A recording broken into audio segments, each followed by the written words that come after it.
क्या आप जानना चाहते हैं कि आपके बच्चे का होलिस्टिक अप्रोच से विकास कैसे हो सकता है और कैसे आपके बच्चे के क्रोध को कंट्रोल किया जा सकता है? इस वीडियो को अंत तक देखें। नमस्कार दोस्तों, मैं डॉक्टर डी के राय।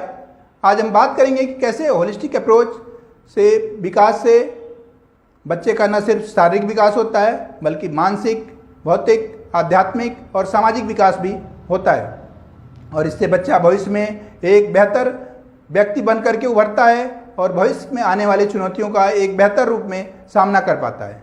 इसलिए होलिस्टिक अप्रोच से विकास के वीडियो सीरीज में यह दूसरा वीडियो हमने इस विषय पर लाया है कि कैसे बच्चे के क्रोध को कंट्रोल किया जाए। पहले तो हमें यह समझना होगा कि बच्चे का क्रोध बिल्कुल ही नॉर्मल है और हमें बिल्कुल ही पैनिक या एग्रेसिव नहीं होना है। जब बच्चा क्रोधित या मेल्ट डाउन हो तो हमें बिल्कुल काम एंड कूल रहना है और बच्चे को कुछ सपोर्टिव वर्ड बोलने हैं। कोई आर्गुमेंट नहीं करना है, कोई डिस्कशन नहीं करना है, कुछ भी उस समय उसको उपदेश नहीं देना है क्योंकि बच्चा उस समय बिल्कुल ही कुछ भी सुनने के लिए तैयार नहीं होता है।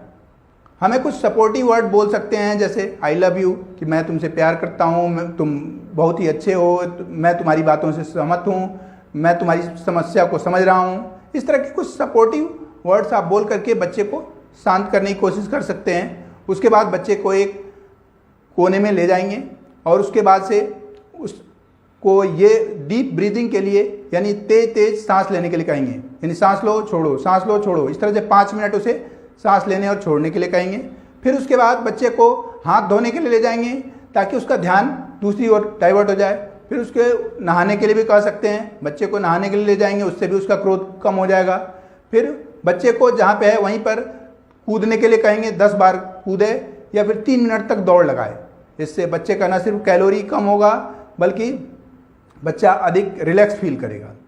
इसके बाद बच्चे को डांस के लिए मोटिवेट कर सकते हैं या गाना गाने के लिए कह सकते हैं। इससे बच्चे का न सिर्फ शारीरिक विकास होगा बल्कि मानसिक विकास भी होगा। इसके बाद बच्चे को हम कुछ सूथिंग म्यूजिक सुना सकते हैं जिससे कि बच्चा काम एंड कूल हो जाए। बच्चे को हम कुछ ऐसी स्टोरी सुना सकते हैं जो उसका फेवरेट हो। बच्चे को कुछ पेपर देंगे जिस पे उसको लिखने के लिए कहेंगे कि जो भी तुम्हारी गुस्से वाली चीज़ें हैं वो सब इस पेपर पे लिख दो। उसके बाद से कहेंगे कि इस पेपर को पूरी तरह से फाड़ के डस्टबिन में डाल दो, इससे भी उसका गुस्सा कम होगा। इसके बाद बच्चे को हम माइंडफुलनेस टेक्निक सिखाएंगे, यानी बच्चे को हमेशा प्रेजेंट में रहना सिखाएंगे कि जब भी जो काम करो बिल्कुल उस पर ही ध्यान दो। खाना खा रहे हो तो खाना खाने पे ध्यान दो, दूसरी बिल्कुल किसी भी चीज़ के बारे में मत सोचो, न पिछली चीज़ों के बारे में सोचो, ना आगे भविष्य के लिए सोचो। अगर खेल रहे हो तो खेलने के बारे में ही सोचो। तो बिल्कुल ये माइंडफुलनेस टेक्निक सिखा करके बच्चे को मानसिक रूप से हम मजबूत बना सकते हैं। उसके बाद बच्चे को मोटिवेट करेंगे, बच्चे को कुछ पॉजिटिव अफर्मेशंस सुना सकते हैं जिससे कि उसका मोटिवेशन लेवल बढ़ेगा, उसका एंगर अपने आप कम हो जाएगा, उसका क्रोध कम हो जाएगा।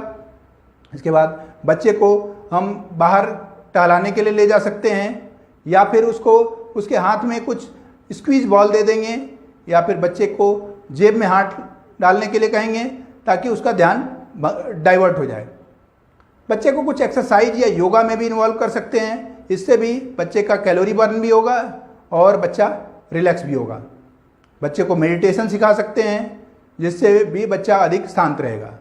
ये सब तकनीक है जिसके द्वारा हम बच्चे को क्रोध को कंट्रोल कर सकते हैं। इस तरह से यदि हम बच्चे के क्रोध को कंट्रोल कर लिए तो न सिर्फ अभी की समस्या बल्कि वो भविष्य में भी एक बेहतर मनुष्य बन पाएगा और आने वाले चुनौतियों का एक बेहतर वे में सामना कर पाएगा।